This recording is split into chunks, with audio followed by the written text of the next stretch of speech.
You wake up, but your brain feels half asleep. You forget where you are for a few seconds. Science says your brain doesn't fully turn on instantly. Parts responsible for decision-making are still offline, like a computer booting up slowly. This is a transitional state between sleep and wakefulness where the brain doesn't fully wake up all at once. Parts of the brain, like the prefrontal cortex, which handles decision-making and emotional control, remain dormant for several minutes or even up to an hour.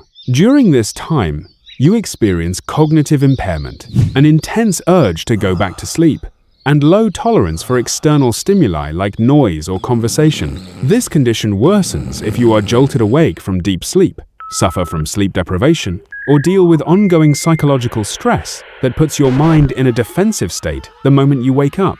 Family members, especially partners or parents, often misinterpret your silence or need for isolation as a personal insult, arrogance, or hidden anger. In reality, it is nothing more than a biological necessity for your brain to fully power up. This state is also linked to poor emotional control. Because your brain is still in a dormant phase, you might unintentionally use harsh words or act aggressively, sparking conflicts that can ruin the mood for the entire day. But is this normal?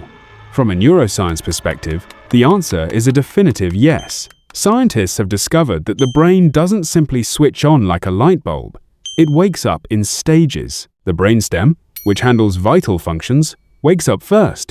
However, the prefrontal cortex, the area responsible for logic and emotional regulation, remains sluggish due to reduced blood flow in the first few minutes of wakefulness. This lag forces you to operate on a defensive instinct rather than a communicative one. Behavioral psychology further explains this as a psychological defense mechanism. Waking up means facing immediate responsibilities, demands, and noise. Your sudden refusal to talk is your subconscious mind's way of guarding its personal space until you have gathered enough mental energy to handle the outside world.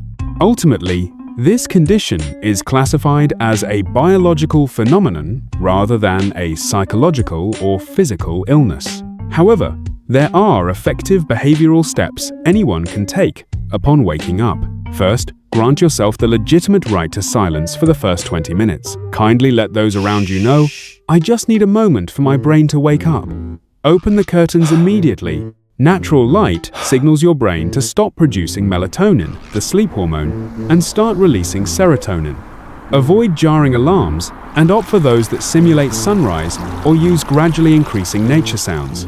Drink a large glass of cold water as soon as you get up to rehydrate. Wait 60 to 90 minutes before having your first cup of coffee, and try taking a cold shower to stimulate circulation and boost blood flow to the brain more quickly.